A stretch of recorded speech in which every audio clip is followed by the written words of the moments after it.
I knew him way back in the day with his tenure with the Green Bay Packers. He's right here on the Rich Eisen Show, having followed this pretty much from Jump Street. How are you, Andrew? I'm good, Rich. Good to be with you. And I just start where you just ended there.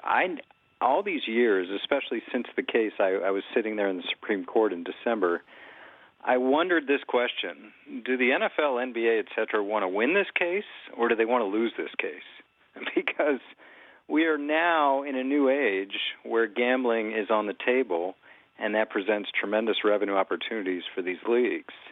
It came to them probably in the way they weren't expecting. They wanted, as you said, a federal result, a legislative result. Still do.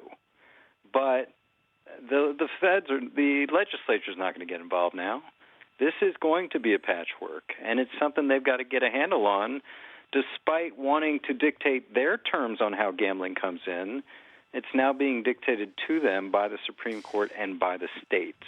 Well, let's just, I guess, take it one step at a time, Andrew. I mean, Yeah. you know the NFL as well as I, and worked in there. I mean, they didn't call an 800 number for a lawyer. I mean, they put Paul Clement in front of the Supreme Court, and so I mean, I would think they tried to win, and I think that even with the revenue opportunities, and I'm Ian Rappaport reporting as well in the NFL.com article on this subject today, that the league had presented before it at the owners' meeting in March a previously secret a secret investigation by the league into what this could mean and patterns of gambling, et cetera. Do you really think the NFL wants something like this? I'm being a little facetious on wanting to lose, and obviously Paul Clement, speaking of the Packers, big Packer fan from Wisconsin, came to our games. Nice. Yes, they wanted to win because they want a federal framework. They wanted the courts not to be involved in this. They wanted not to be a state-by-state patchwork. The point generally, though, is what Ian was talking about, these tremendous revenue opportunities that are going to come from this. And we've seen this with fantasy the past 3 or 4 years, where it is an incredible fan engagement tool, where you're watching games where you have no rooting interest. That will obviously continue with gambling. I was on a panel, Rich, guy from Nielsen Research puts out this statement, or this research. Average NFL non-betting fan watches 15, 16 games a year. Makes sense, home team. Average betting NFL fan watches about 50 games. That is gold, literally, to the music ears of NFL executives, where, okay, we're going to have all this new interest from gambling, which means revenue, which means continued growth of franchise values, all of the above. So what happens next? Andrew Brandt here on the Rich Eisen Show, having covered this as well as you have. What happens next, do you think? Well, I think those high-priced lawyers you mentioned and lobbyists are going to continue to work Congress to see if there can be a federal framework to this. But meanwhile, it's going to happen. And when I say going to happen, New Jersey is poised. They've had Monmouth Park ready to go, spend $1 million on a Nevada-style sports book. I think it could be opened by the NBA Finals. Then you have states like Pennsylvania, Delaware, New York, Connecticut, West Virginia poised. They have bills that have gone through committees that are ready to go, and we could see action by the NFL season. The problem for the NFL is this is a patchwork, so it is state by state. Does this present a negotiating opportunity with the union where marijuana is state by state, but not according to the NFL, because that's negotiated with the union? You can't smoke. At least you have a protocol in place. You have a drug testing program. We'll see what happens there. They put out statements like, we want to get involved in this too. And there's going to be a negotiation. So I understand what's going on in Rogers' offices right now. How do we control this? How do we monetize in the right way? Is it going to be a singular deal with a sports book? Is it going to be some integrity fee with these states? They got to get ahead of it. Well, I love that phrase, integrity fee. That's great. Absolutely. Well, but because, look, as Ron Darling said last hour, that there's always going to be somebody at the low end of the salary spectrum in a sport that could be susceptible and wind up being in a game and throwing it for all the wrong reasons, now that it could be more prevalent, or that could be, again, an argument that is being used against sports gambling that is not operative, really, when it all comes down to it. Yeah. And the leagues are going to want a piece. The union wants a piece. I mean, if it's all going to happen, the question is how do they get their piece? I mean, is there going to be some sort of legal argument between states that want to keep it, or states that can say we paid for the stadium so you don't get anything? Or how does that work now between leagues, unions, and states? We've got to negotiate all this, and I think what you raised is really something. I mean, integrity has been the issue for so long, to have this taboo about gambling, the integrity of the game. But I do think, and I'm friends with all these people as you are, I do think they lost moral high ground on the integrity issue when they put a franchise in the gambling mecca of the country. Because, listen, when I covered those meetings for ESPN, I'm asking owners, like, what's your concern about Vegas? Well, is it a sustainable market? Is it just a tourism market? Will it last? And I said, well, what about gambling? Oh, yeah, we'll figure that out. And when you have an $800 million subsidy from Nevada, integrity doesn't have that much strength as it did before.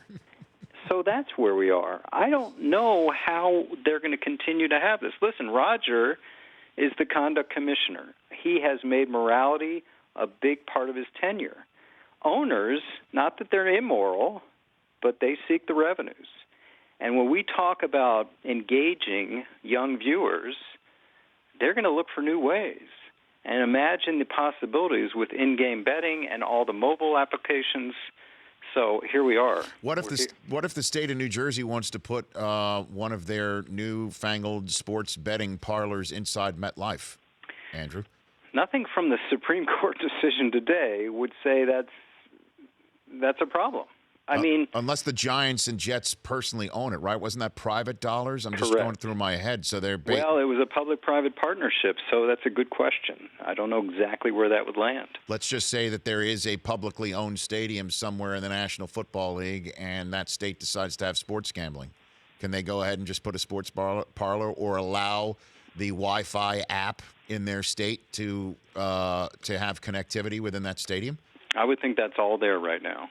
If that state has passed laws, and of course maybe it's going to be in the language of the statute, but if those laws are as broad as New Jersey is proposing its law, then it's fair game. And it doesn't have to be casinos. Monmouth Park is a horse race track. That's ready to go. Ready to go. Outfitted, ready to go. And we'll see. The whole premise of all this, starting with Adam Silver's op-ed 4 years ago, is that we want to bring gambling out of the darkness into the light. They won't be making their bets with the bookie in the back of the barber shop. Now, you just had the poll. Is that going to change people's betting? I don't know.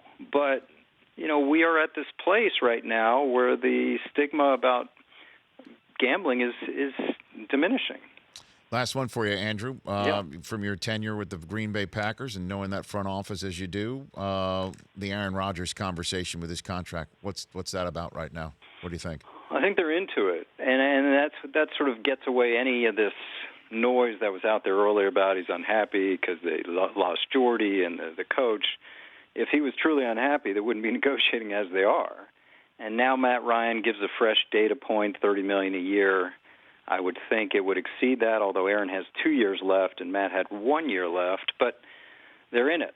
And he's obviously the face of the franchise, and he's obviously someone that they're going to make the highest-paid player in the league. And I think that will get done, whether it's today or the start of the season or somewhere in between. But it's going to happen in the calendar year 2018, right? Don't you think? Yeah, and I think that's my history with Brett. We would never let a contract for a player like that, get even 2 years from expiration, and that's where we are right now. Yeah, in this day and age, though, I mean, that this is a midnight league now. I mean, it's crazy. It's 12:05 league. Everything's like last minute or just at the very end. And what I guess then let me ask you the last one for you here.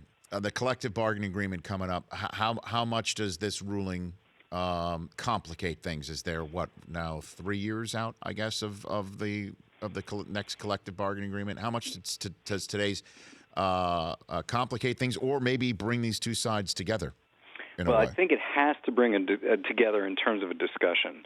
We know the bigger picture CBA issues, the revenue split, the franchise tag, the commissioner power, all those rules are going to be in debate as they were before. But this adds another element. I can picture right now the league is telling the union, hey, the cap's going to go up because of all these increased revenues. You should be happy. And if I'm the union, I'm saying that's not enough. The fact the cap goes up because you make deals with sponsorships with casinos or whatever happens, integrity fees, that's not enough. We're the product.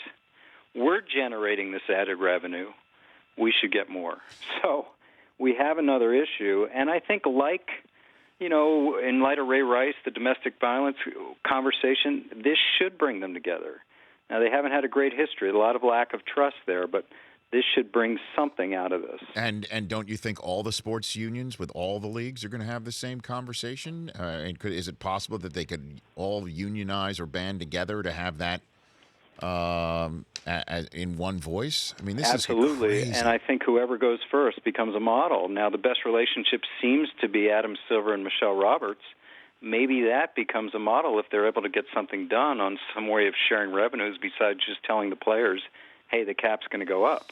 So we'll see. Andrew, I'm not going to lose the number. We'll chat soon. This thing's to be quite fluid, to say the least. Always a pleasure, Rich. Right back at you. There's Andrew Brandt. The Rich Eisen Show, weekdays at noon Eastern on Audience.